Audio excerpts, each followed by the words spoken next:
No one told you that silt smelled like death. It wasn't the stink of a rotting corpse. It was more subtle, similar to the dank odor that clings to the elderly on death's door. As he stood on the edge of the Teibon Wastes, the stench filled Luis's nostrils for the first time. He contemplated then if his pilgrimage through the gray hell in front of him was truly worth the effort. Nevertheless, as soon as the idea of turning around and leaving his duty behind coalesced, a splitting pain crackled through his head like lightning, and the brand on his arm began to burn. The pain passed quickly as it had come, a brief reminder that he was no longer his own man. Luis knew he had to enter the desolate land and bring back Brassius's signet. The ring held more than just symbolic power. It was the literal key to the storehouses that fed all of Tosun. He pulled the lodestone from his rags and held it to the sun. Once it began to glow, he brought it back down to eye level and surveyed the land. The edges of the stone began to glow as he pointed it southwest, indicating the ring had been taken in that direction by the band of orcs who had liberated it. Luis stashed the lodestone back in his rags, his hands instinctually coming to rest where the hilt of the sword should have been. A pit formed in his stomach as the sense of isolation washed over him. The idea of sending one man after a band of orcs was insane, even if he was an accomplished thief. Perhaps he was a distraction. He would get just far enough into the camp to create a disturbance while Brassius and his men sprung a surprise attack. Luis was certain that had been his plan from the beginning. The mean old bastard had never intended to free Luis from his sentence. Even at this traitorous thought, his biceps seared with pain. As morning quickly turned to midday, Luis noticed the silt beneath him became more compact, and he was sure that he had begun to catch up to the band. Out in the east, he saw a fetid watering hole. Perhaps that would be important on his return. The beating sun was expending his water faster than anticipated. For now, he marched on, occasionally pausing to check the lodestone. By mid-afternoon, he could feel the thrumming of the ground underneath thousands of almost synchronized footfalls. He slowed down as he approached the band, knowing that it would be much better to arrive under the cover of darkness. As the rumbling in the ground slowed to a stop, Luis crawled to the top of a nearby rise. From the vantage point, he could see the beginnings of a camp, haloed by the setting sun. He watched the green figures stream in lines like an army of ants, moving supplies, setting up tents, and building fires. He was able to identify the war leader's tent not only from its size and the luxurious blue canopy that must have been liberated from the Azrak people, but also from the near constant stream of chests and food that were carried in. Shortly after he had begun to watch the camp, the din of war drums began, and were soon joined by the rhythmic shrieks of war songs. Before long, the majority of the band would be caught deep in a dance as they celebrated the raid from the previous night. He continued to watch until Bahamut began to rise in the sky, passing by the sun just as it set. Death's shadow cast by Bahamut might be a bad omen, but the extraordinary dark that it preordained was just what Luis needed to sneak into the bustling war camp. As the gloom cast by the moon eclipsed his position on the rise, Luis began to move slowly at first, hugging the filthy ground to ensure the lookouts would not see him in the last moments of twilight. As he scurried down the slope, he repeated the prayers to Bahamut his father had taught him. Even as night had fully set in, one could still see the edges of the penumbra. Within the borders of the great shadow, even the brilliant flames of the war camp were stifled and muted in the growing abyss. As he began to approach the most distant of the tents, Luis uttered the last words of the prayer. The shadows began to coalesce, clinging to him like a cloak, further concealing him in the Stygian darkness. All of the tents this far out seemed oddly serene amidst the darkness and cacophony coming from further into the camp. Luis picked one of the more unassuming tents to poke his head into, hoping to find something more orcish to disguise himself with. The moment his head broke through the curtains, a piercing cry brought the cacophony of the camp a little bit closer. Glancing down, he spotted a small green infant, wailing in its swaddling clothes. Maybe 30 feet from where he stood, he could hear the unfamiliar tones of Orcish coming from another tent. His legs moved before his mind. Withdrawing from the disturbed tent, his head swung wildly, trying to identify where the unfamiliar speech was coming from. As Luis realized the Orcish was coming from a tent even further out from the center of the camp, he became certain that Bahamut was doing more than just casting his shadow across the mortal plane tonight. As he slunk deeper into the camp, he could hear the Orcish voice beginning to comfort the crying child. Noticing only one this time, Luis guessed the orcs must have assumed the baby had woken itself, yet another turn of good luck. Quickly, the spaces between tents began to shrink and become more uniform as he approached his destination in the leader's tent. From the darkness, Luis could hear the telltale clang of armor coming from a patrol that must have been just out of sight. He froze and waited for the clang to echo again. When it did, he was certain that the guards were headed straight for him.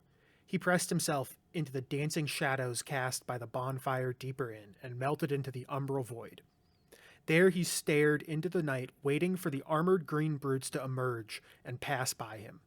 Despite the gloom, or perhaps because of it, Luis saw the sickly pale green of the orc's skin before the dull gleam of their battle-scarred armor. Beneath the scraps of iron, he could see their skin bulging tight with muscle.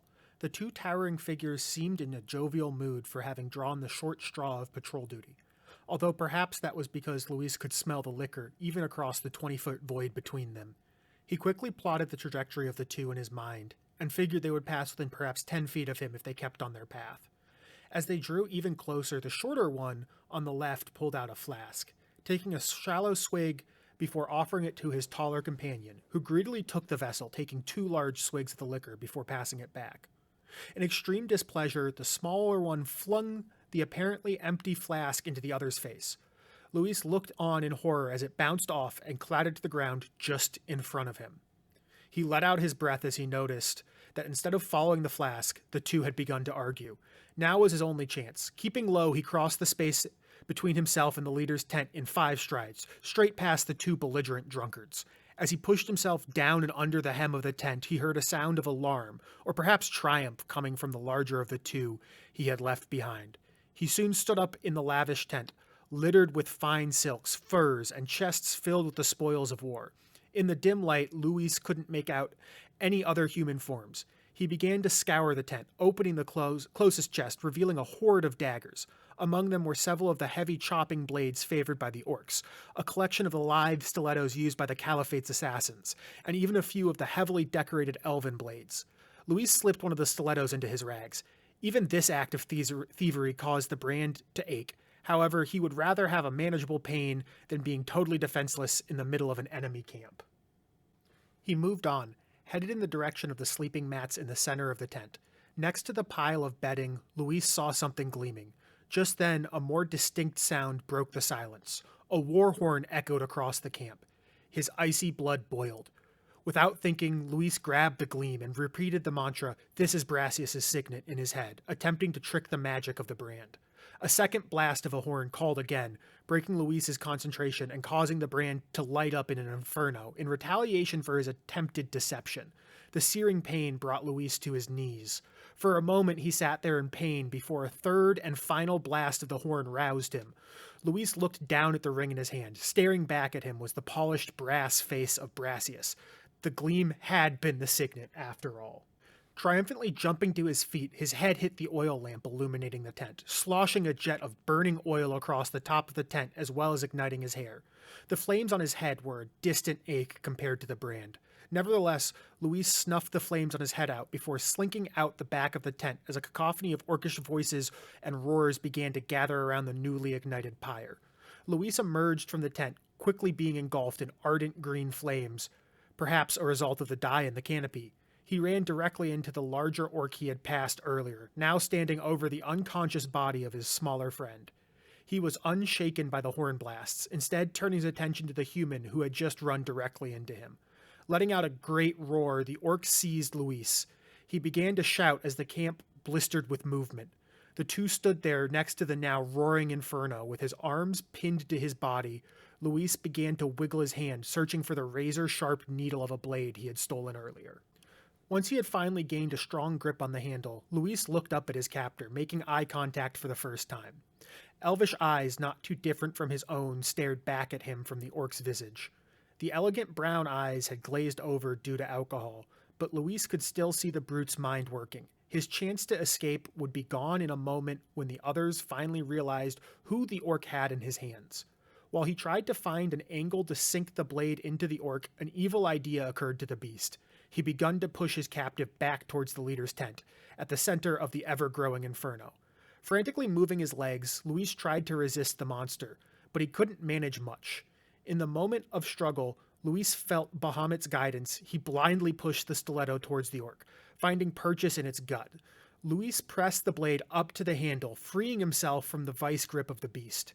Without looking back, Luis pushed off and ran into the darkness, leaving the massive blaze behind. He wondered how many of the orcs he had condemned to burn tonight. He prayed they would be able to get the blaze under control before it spread too far. Luis only paused to look back at the carnage as he crested the hill he had been staked out on. Looking back down at the inferno, Luis saw a huge serpentine figure rising up behind the blaze. The 3 blasts of the horn must have heralded the arrival of a siltworm, and not that he had been discovered as he assumed. The camp was in chaos. In the gloom, he was unable to make out individuals the way he had during the day, but could tell the camp was boiling with activity. Amid the haze, he could see the glint of a bucket here and there. Tents were torn down to prevent the spread of fire. The war leader marshaled troops to confront the gargantuan worm that bared down on the camp, perhaps a larger threat than the blaze at the center. He strained his eyes to see if any of the orcs had followed him as he fled the chaos. However, the death shadow that had hid him obfuscated the space between himself and the tents. He knew that despite the dangers of the waste, he needed to push further from the camp, losing any chance of being trailed. He hoped the chaos of the fire would be enough to keep the orcs from identifying that the Signet had been stolen back. Luis made sure to travel back along the compacted ground, hiding his footsteps in the already trampled dirt. After maybe an hour, Luis came across a decaying tree whose exposed root bulbs created a sort of organic cave. He slowly worked himself into the bulb, hoping that it would provide enough cover should one of the orcs or something worse pass by in the night. He wished he had held on to the dagger better, as he felt very exposed out there in the graying landscape with nothing but the rags he wore and the signet he had stolen. Nevertheless, Luis tried to sleep while he had the cover of night, but every creak of a distant animal caused him to shoot awake. He lost track of time as he lay there, huddled under the putrid roots, until eventually he slid into dream.